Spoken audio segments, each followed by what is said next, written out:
सूरत ना कम हो। मरना है और मरने की तैयारी करनी है, मौत की तैयारी करनी है, उसके लिए इबादत करनी है। तो इल्म में ये सारी बातें आ जाएंगी। कुरान को बगैर वुजू नहीं छू सकते, ये क्या है? कुरान की तिलावत गुस्ल फर्ज हो तो नहीं कर सकते, ये क्या है? अब कुरान को छुआ, ये नहीं पता था कि वुजू ना हो तो कुरान नहीं छू सकते, जबकि कुरान को छूना तो इबादत है। लेकिन अगर वुजू नहीं है और कुरान को छू लेगा तो उसको सवाब नहीं मिलेगा बल्कि गुनाहगार होगा, इल्म ना होने की वजह से। नमाज पढ़ना तो इबादत है, लेकिन यही नहीं पता कि इसके लिए तहारत शर्त है। फिर रियाकारी के साथ नमाज पढ़ी। नमाज पढ़ना तो इबादत है, सजदा करे तो दर्जे बढ़ा देता है सजदा, मगर यही सजदा अगर वो लोगों को दिखाने के लिए करता है, रियाकारी के लिए करता है, यही सजदा उसके सवाब का नहीं अजाब का सबब बन जाएगा, क्योंकि रियाकारी जानता नहीं है ये, और रियाकारी में पड़ गया ये। अब ये सजदा उसके लिए अजाब का सबब बनेगा। और कयामत के दिन ऐसी इबादत करने वाले को कहा जाएगा कि अपनी इबादत उनके पास लेकर जा जिनको दिखाए के लिए करता था कि इनके पास इनका कोई अजर है। अब जिंदगी भर इबादत करने के नाम पर इबादतें की, मस्जिद बनाई, मदरसे बनाए,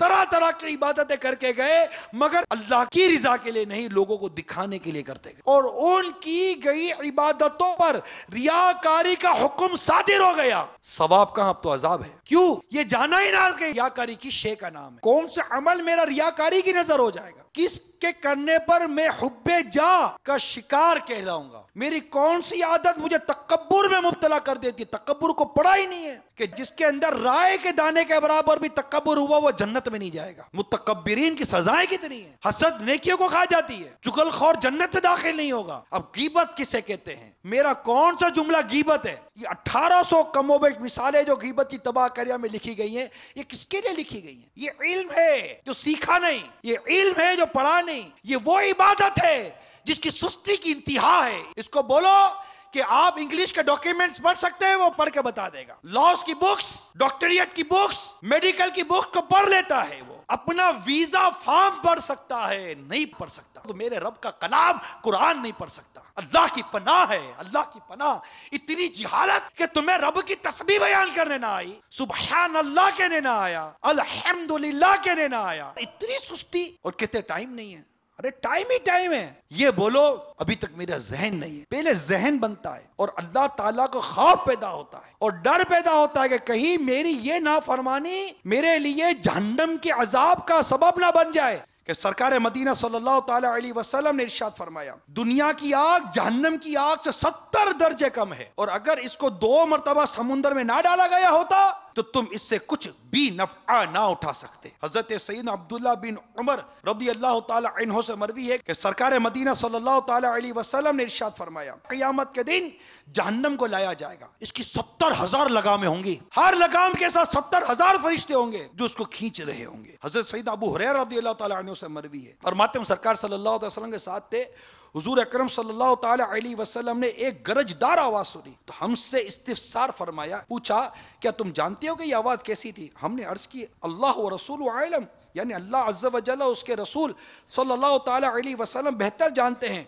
इरशाद फरमाया ये एक पत्थर था। सब दिल के कान से सुनो, मेरे आका सल्लल्लाहु ताला अलैहि वसल्लम ने इरशाद फरमाया ये एक पत्थर था जिसको 70 साल पहले जहन्नम में फेंका गया था, वो अब तक इसमें गिर रहा था, यहां तक कि अब इसकी तह में पहुंचा। साहिब रोजुल फाइक लिखते हैं, क्या तुम्हें इन अहवाल से इबरत हासिल नहीं होती? क्या तुम जहन्नम की आग और इसकी होलनाकियों से नहीं डरते? क्या इसकी जंजीरों और तोकों से तुम्हें खौफ नहीं आता? सरकार मदीना सल्लल्लाहु ताला अलैहि वसल्लम इरशाद फरमाते, इब्ने माजा की रिवायत है, तुम्हारी ये आग जहन्नम की आग से 70 दर्जे कम है, और ये दुनिया की आग भी जहन्नम की आग से रोजाना 70 मरतबा पनाह मांगती है। हमने मांगी पनाह। हजरत सैयदना कतादा रज़ियल्लाहु ताला अन्हु फरमाया करते थे, ए लोगो क्या तुम जहन्नम की आग बर्दाश्त कर सकते हो? ए लोगो अल्लाह अज़्ज़ व जल्ल की इताअत तुम्हारे लिए इससे बहुत आसान है, लिहाजा तुम इसकी इताअत करो। हम दुनिया की मस्ती में मस्त हैं, ऐसा लगता है। इसका अमल यह बताता है कि जैसे कहते हैं उसको मरना ही नहीं है, कब्र में जाना ही नहीं है, हिसाब देना ही नहीं है कि तूने क्या किया, झूठ बोला,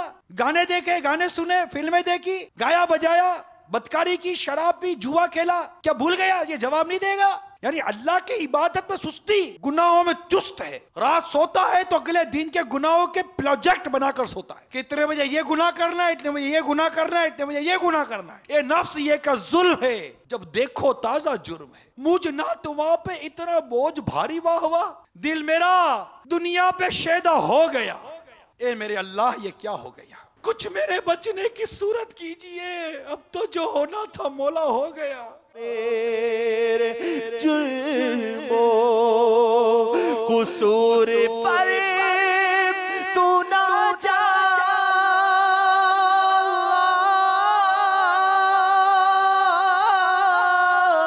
मेरे जुल्मों कुसूर पर तू न जा, अपनी रहमत पे कर नजर या रब। मेरे आसार का सदका इलाही, मेरा जज्बा किसी सूरत ना कम हो।